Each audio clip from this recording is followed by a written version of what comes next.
What's up, YouTube? This is Corey with My Two Cents, and we're going to do a replacement on a Ram grill. This will fit from 2015 to 2018.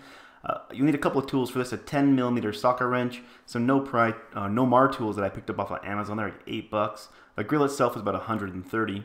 The first thing we're going to do is go ahead and pop these plastic rivets out that hold in this sheath for airflow underneath the hood. I just need to get your tool underneath it and pop it out. They've got little fins on the back side of them that keep them in. We want to be careful not to break these because we want to reuse them when we reinsert this flap once we install our new grill. So sometimes you need to pull them up a little bit, make a little bit of room to get your tool in underneath. They'll snap right out. So there's 3 on each side, a total of 6. And you'll see once we pull out the 3, you can kind of remove the flap and see the 3 holes where they're at. The opposite side now. Go ahead and pull these rivets out. There's one up here by the coolant fill. Snap that out. And here's our last one. Pop that right out. Perfect. Go ahead and set that aside. Next up is the 2 10mm on each side, total of 4. These were not in very tight, so when you put your nail grill on, you don't need to snug these down too hard. There's no Loctite or anything on the screws. They are different sizes. The one on the left and right far sides are coarser, longer screws or bolts.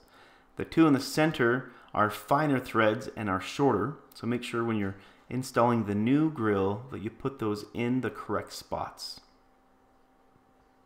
Now, these ones in the center do take a little bit longer to come out because the threads are finer.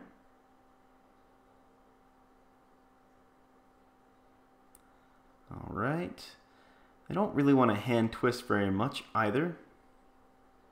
Set that aside. We'll get the 2 on the opposite side out.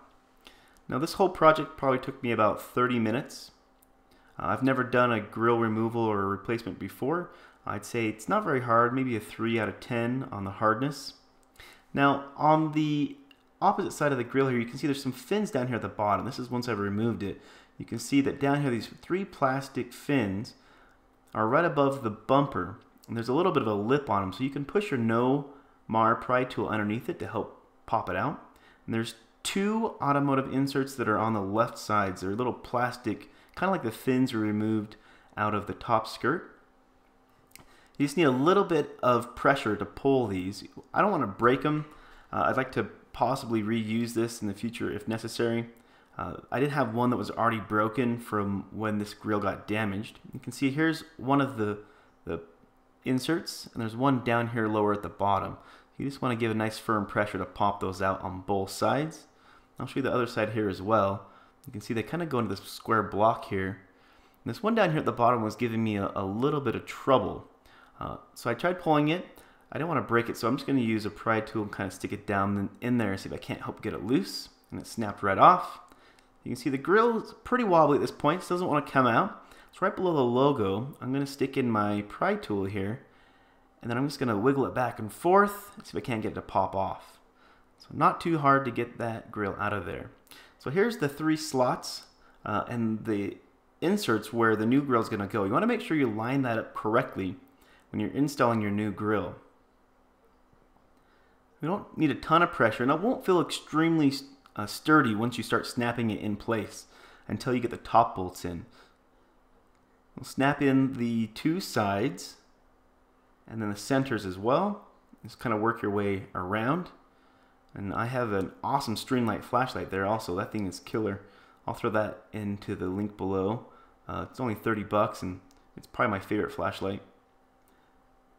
And once we get this grill started, we get the 2 automotive inserts in the sides and we have the 3 portions in the bottom. We're going to go ahead and start putting the screws in. Now I'm not going to put this side in extremely firm. You can see this is the less coarse, shorter bolt goes in the center here. And the reason why I'm not going to put it in tight at the very beginning is so I have some wiggle room on the opposite side. A lot of times aftermarket parts aren't the exact same fit as the stock, and sometimes the stock parts aren't that good of a fit either. So we're just going to get these started and make sure that they're in place, and then we'll kind of work our way to the other side and see how the holes line up.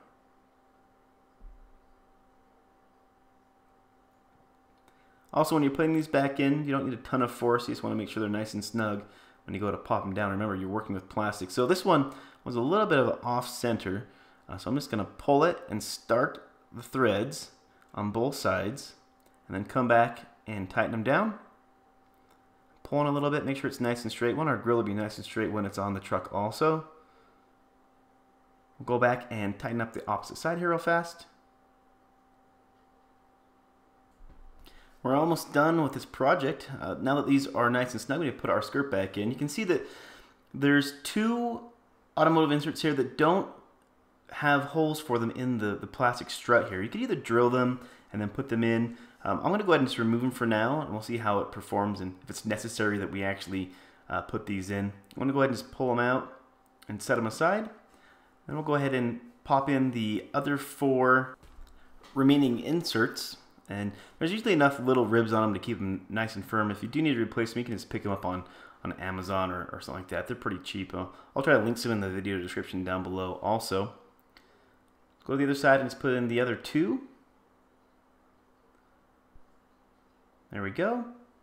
All 4 in. It's a little wobbly in the front, but not a lot. I don't think it's going to be any sort of an issue. If you need to, you can just drill and pop that insert back in there. The grill itself is very, very snug. There's no way this thing's going to go anywhere. Let's go ahead and shut the hood. Make sure it can shut without any issues. Needs a little bit of oomph. There we go. You can see that it's nice and level all the way across. I think it looks pretty darn good. So in the end, about $130 for the grill, $8 in Nomar pry tools. I had the 10mm socket, about 140 bucks. I got a new aftermarket grill installed. 30 minutes of my time. I hope you guys liked the video. If you have any questions, hit me in the comments below. Thanks for watching. Peace. See you next time.